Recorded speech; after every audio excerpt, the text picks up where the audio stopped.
mankana no free. Burukutu ginger no free.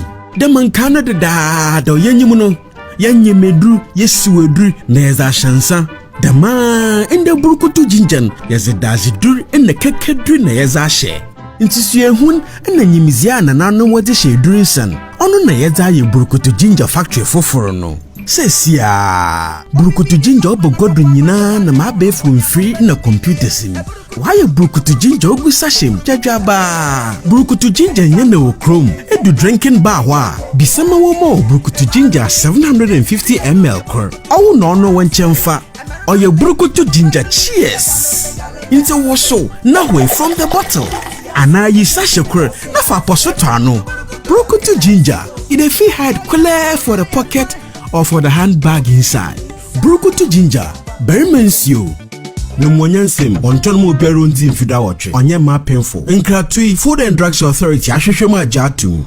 From our clean water tanks, water which is rich with natural minerals, sourced from over 100 meters underground, is taken through purification, where our highly skilled personnel, equipped with the modern state-of-the-art laboratory, run all standard tests to ensure that purity is 100%. Because at Obibini Blackman Company Limited, quality is our hallmark. Bottling continues immediately in a clean and hygienic environment approved by the Ghana Food and Drugs Authority. Because water is life, but unclean water is definitely not life. After years of research into water purification systems, the result is water that can compete with any other on the international market. Stay healthy and hydrated with the new Zet Natural Mineral Water. I think say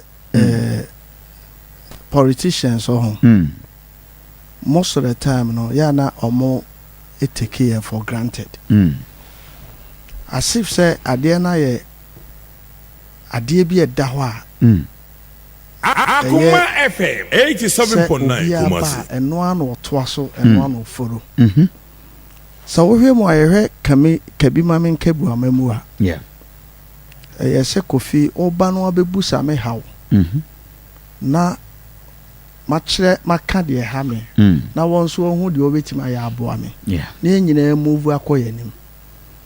But sometimes politicians omo ye bosses but they are not leaders. They are bosses but they are not leaders. On say so be a boss or can some officer the waka no. And it will be a leader or charge. Both NDC and MPP leaders and almost here for. Share coffee. On say Sabino Casa. Enna e carry enipa omuduro enye aduane awudi enipa wakasa ena eme e carry se enipa we ni suit say fine it has to say obi bie na no akasa no sabi nsama yete ya kan obi nim de even cry kasa de obadwuna kosi ene de obi ebe tag me say ebi enipa we ti say and the pa obi any me stand na me mfere nso se me ka me stand this say sabi asante memu ha de ye fi senke ye party kese pa ye nyina sorry na ye hu no se wa ba na nka obi ani age ye MPP ba se say no MPP na ye wa asante memu ha na ye nim se ono na bua ya na so oba na nka asante reja na asante memu ye ho atoye no se say eno kwakoye bed na mai yes. Wow, party MPP ni ya bed na yes, ya koye bed na ma Asante manya menkwampo. All the business in Asante region or across Ghana Krampo, especially Asante region, is collapsing. You need complain. And yama bi wa ye hu se enye ye beka en emfa nkosi bebia. Hu se MPP ba ya memfa nse nke ye businessman. Yan ye to obo ase. Ehwe say ye beboa ama party yaba power. Ye sika na ya hoden ene ne ma bi ye senke party ba power bi obetima ye bibia boa ye no. The first time ye hu say ye nya problem was say ye started say ye friend ko for yoko. Yes. Ye frefre mu businessman we yoko. Kumasi Asante region. Any di can attack you or Yoko. Hey, somewhere then. Our 1 year fro, Yasi Betre Quan Faso, and Yeska. Jesus Christ. Quan Faso, ye say. You don't mean it. A be out to I as a cabby and I say, Sikabi, just say, and Yansembe Bray. And your Rollins time, and then me. Men, I'm a catcher. Kofi, yan call for any be a phone line. Net fresh said, Nipper from Yoko. It was Santa Region, they will call you. Businessman. Yes. No match require Munya Musikabi. It's your trust in who said, no, I didn't about Santa Region, MY. To was here, Kaya who boom near ABP. It's here, Kaya who boom near Coach Chiao, race condos. Yeah. Bishop. Yeah, the bishop, yeah. Near Twatwa Dream said, no, near my cousin, see who they free. It's here, Yana Sebi. You can't could do vice and when can be a big demonstration. Hey, yes. Businessmen a walk can be a demonstration. Young can be a big demonstration. Wow. And yeah, a could do penny for him vice Emma Fred O'Warry. Yeah. A buy. Tianini shy. And or catcher says, I never managed then there be a winning hornet. And tea a one I say a whole try. Okay. A whole try and a dear yam must sabe and near my cry into being crabium. And no big cranny ma be drew porter on Timini. Taxes are a good near man or son and easy. Sabe yay cry me, so the only sabe into alcoholic and alcoholic beverages. Miami a buying, Miami who no senka me ma buy a buy ya horse and hot tomino. Saban and the big collapse in Majuma. Because sabe will be an book to advert. Yeah. Burukutu advert da chrome and just so be a coracle be one crana burukutu advert. The who yana say yami and yensa advert. Say obi akoye bibi ama saade na waye nti affect yese yami yenye advert. Oh na adwuma na nyina ye were regreters. Sabe ne ma bi wona so obi ye na nya ye kire ne se bi ase. Na obi nkoye adebone na onfa ho sunsuaso ebe sai obi a oye ade papa etiri nyina na se nke bi kra na okay ya free nyina ana all the alcoholic and non-alcoholic beverages association and that's whatever no ye share enema we ni ya ebi entime mbo ntimo ntwasa sa na ema we yema kofi yesi ya ma celebrities enye advert ya ma celebrities nton ye na enya hwe ye ni problem but so what TV na what TV ho omo amazing videos wo hwe TV a one of the multi so ene so what hwe anopa ebi a ye amazing videos no wo hwe e ma roro hu swimming pool mu eni asa omo sa eni sense siwa omo noma you think so why dientina yesi e kwa won ema bi ho eti bibi wo ho na sabi ye be kire se me yenya ye nkire na nke ye hu ko e be fa so sabe me no as me madwuma me ye no me baaye no de be eno so be se me no we our site ni bia de ye hwe no Facebook page. Yeah. Oh, I mean, big man. Yes. Eti Kofi. Sabe. And sana ye be stop home. Men fan say ye ho den ne ye ma etimi ye boa ma party ne ba power no. And then the man ni pe binim so benya position as the ministerial appointment. And why MPs ne ade ne party ne power. Sheta ba ye MPP. Campaign is an emana or more coy. Sabe me wo and metima kase the whole northern region ye de burukutu echo rene power. Hey, I'm telling you. Oko supply the do na burukutu ye campaign e burukutu die kira no ye campaign. It is a ne sa party na ba power. No be catch them so ma me nye sa adwuma ni bi ma. Ana kwa me fa so ye adwuma no enne de nya asechese. And then enye say because of say yaboa aye hu bibi aye afa kwan bia manipa bia benya positions na sa positions na omonya no enom de be sisi ebi ase on ya na e ka say enipa wotimia okuta bibia eti timi no de say o ma me kra na wo say o ton no e de ne ko gi timi a ton no ko gi. That is the mindset of politicians. A quite be obefa so be a ope timi no. So obeda wo fom no nya timi no. So obo no twede so ye no bibi no nya timi no eno na hia no.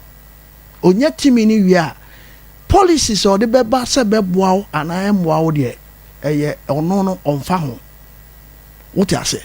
But you can't remember a memo ne say NDC ba policies e wo ho no ene eye obeye bebo nipa nyina me ye ho atoye no eno ne boa be kro we to politicians Ghana ankasa no ye di national policy eto obi aba o se we nye fa we kosei we nye fine NDC time ne ye advert o man pene ku for time ne ye advert atames His Excellency Atames time yeah advert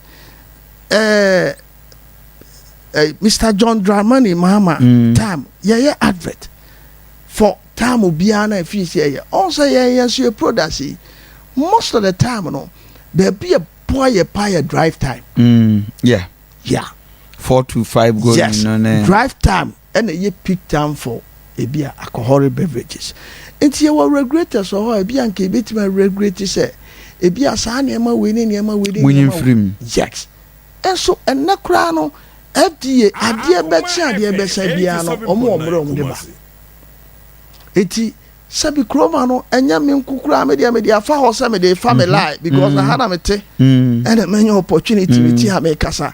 Enti meka bibia boa me dey ha me ne me problems kakra ansa na akoye nyina. Yeah. Enti me problems no and other problems no ye say policies be na ba ebo business so me mfa say o hwe me baby a me te a me ye adwuma me wo Brema West which is chairman Sabonsu constitution persuasion enti sasabe kra no so MP ano anawo MC eye nipa bia okay wo na wo twene enipa e wo ho no ne kwan be fa so adidi ni adwuma nipa nyina benya ya ma ohun se omo yoka enka sabe ka wo MP sorry ya baby also oba be hwe se ne mpehwe aso de na ekoso a big factory like this factory no e de na how o problem be na wo ho o challenges ya dey say de be abetima fa nipa do na wo constituency ho yes Kofi me no ka say could you believe say for 3 months ni as almost 3 months ni me nya adwuma Aden. Kofi sese no. Adwuma na ye no anantuo no abaye kese sensere. Se kasa anantuo abaye se kese aye kese sensere. Let us say your expenses no is higher than the cost. Wow. Yes. Because an electricity bill me fan say 2016 to 2018. Na me tia electricity bill 20,000. 2016 2018 yes. Now 20,000 if free me fan say e be drew 2018 be 20,000 and be free 20,000 cedis and then o run 12 hours ultimate tia electricity bill 200 and something thousand. You don't mean it. I'm telling 2 billion. Yes. What I say it over here or cost of production are high because raw material cost so any nipa niska sabe wo ya wadwen say o cost no price ebema wo ebegu apro ebegu and your friend say your competitors say o foreign investors ya na say foreign companies o ba Ghana sabe me mfa say on say adwuma bia na ye no say wo ye adwuma sisi ana me mfa say su am ye say wo factor na ye ma bia e wo say utimi bro bottle be to certain grammage bia e betima sustaining nsuo no say nsuo no ntimi nye bibi ana hense na ye wo foreign company ntimi me fan say me bro 14 gram and 14.5 gram foreign investors na who say no Ghana for no enye quality na hia ye okay ye hia quantity enti se obeye quantity na niam no bo obeye for no eno na hia na se obenya ni sika because nipa time trans assassin nipa adwene dan ni tirima ne hu se ade we say dem person didi na ye ebi na politicians dia enya ye no ɔmotumi tena ase a ho nya dwen ɛda yɛ tirim sɛ adeɛ wei na yɛde yɛ nipa yɛde yɛ wei no mu a yɛbɛtumi anya wɔ mu sɛ nti na sɛbe yɛbɛto aba obitumi pɛgya sika obitumi pɛgya kuraba obitumi pɛgya bɛntoa ko nim sɛ no na mopɛ for bɛntoa yɛ sɛ ɔma wo 1,000 cedis koraa na ɛyɛ rest of your life for 4 years nti ɔmotena ase hu sɛ saa nneɛma wei na Ghana fo hia nti saa na ɛteɛ deɛ yɛkɔkɔ akɔtɔ machines a ɛyɛ dodo a ebi ebetuma yɛ the lower grammage na ɔmɔtumi ama nneɛma no ayɛ fo so that ebetuma capture market no eti wo bro 14 gram na ɔno nso bro 11 gram Akuma FM 87.9 Kumasi. Meanwhile no the water purification system no ɛho nyia no so no ma be yare o be ye de yo no nye no no odwen ho nyia no de hia no an sesebe no ɔno watimi aye nsuo na dɔɔso a masses no ɛho se nsuo na ɛfo no de na advert gum na obi a tu adi akire ye hia ne say ye de ye no nsuo ɛna Kofi Yamfa no kranto nkyɛn sika na ɔno de ba Ghana ha be yɛ adwuma no ɔnye sika ne free Ghana ha o dabi ɔkɔ a yɛ ka kyerɛ ne sɛ kɔkɔpa asase asase atɔ no ɛyɛ 1 million cedis kura na ɛtɔ Kofi omutimi ba ha beto asase $10 million Akuma FM 87.9 Kumasi. ansana sebe mfidie a odi begum to to asase ni wie manis kata asase ni wie a afi direct no mfidie na oso de ba no de di mfidie ni nyina begunu mu te di mfidie ni begum ana afi wa start enti o start no ye adwuma sika na wonya nyina no oso sese sika ni nyina sa go back to the country.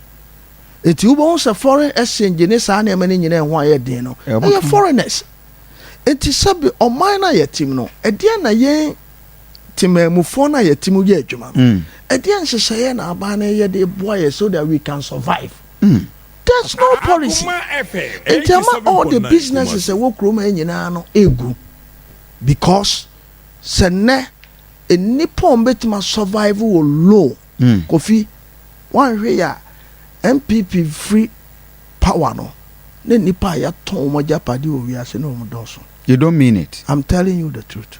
Really? Because obia boka. Hey, I'm telling you. Kofta okra wo to no obi free wo cha wa de di say. Nana me ya den kwanya bi. Eti no wo hwe that is it. Dia first because na doctor obi ana me frɛ na me gibi. Obi a dodge no why? What you say? You are right. Any day you are right. Apemo mpanimfo. Omonye leaders. Se omo betie yasem dan bosses. Se omo ka asem a de omo ka ne ye fana. Sabe ya nkwasiafo. Yanko school ni bi se de omo akwa. Omo hu ne se omo nim nyansa no. Ne wiase ye woni e man nan e na wo nipa brabo mo se wonya for ebe fro so ye nipa. Sabe wonyansa ekuta wo. Unim dia wo adwena wo ene sebe ahoɔden wo wo niema nan wo ya ene ho nipa adwen nimdie yes ahoɔden wo ena ene nyansa wote ase waka niema betre almost man for fan say ba ko adwen nimdie ene nyansa ye wo nyansa ye wo adwene ahoɔden ene nimdie. This is interesting. Yes. Enti obi wo ha onim nyansa obi onim nyansa no okasa pi hu no ho se de wo ye biyeye ne nsusue ne bibi o hu no ho se wo ye kese o hu no ho se sei be sabe mpraduasa no obetena se na obekɔ no na obi o ye badwen be sere no enti da bia na ese ofia na okofadi because of fear no okofedi but so of fear no hu say ade na agu from the hia say obefedi a anka sabe onkofendi. But Dr. Oma me hu adwiri mi o na utua electricity bill of about 2,000 yes 20,000 a month and then you are paying as high as 200,000. How can you survive? Etu be adwuma ne be wie no ntimi ntua awekeseka even niema awakofa kra na sabe wo de ye adwuma kra hwe ntimi nkoto because the other expenses are very high. You run fuel na the deliveries. Look at the fuel. Look at the your friends say maintenance. It is very expensive. Now 2014, 15, 16, but now our workers be say. All companies, you know. Me fan say for now no. Me I have 3 products. Me fan say me carbonated 87.9 and I'm alcohol and I'm water. Yeah. And it's a biano. Me here enipa 1 alcohol side 105. Okay. Carbonated side 105. The same thing 105 for only the workers. So administration can. Eti ube no na ukuta nipa be at least let me kuta nipa 435 hours. As workers. Yeah, including all the staff. She say ebi way. Omo nyina ofi. Papa mo nyina. Yes, they are not working. Ade. Ne kofi. Say me to ono me hu no say me trance na 2024 ni ansa na maye adwuma na say me hu policy ebeba for 2024. Ebi enipa obetake over na hu the policies ebeboy because one hwe ye now continue your business like this situation. Masa, you can never survive. Doctor, is it that bad? Kofi on say sebe medical catch say kasa enipa wo kasa ene emi hu nipa muduru enye woduade ya wudi what you say se kasa obi mu odua enye wakodi fufuo nto amisa na emum onum kasa nye nipa wo se nipa sore be kasa. Yeah.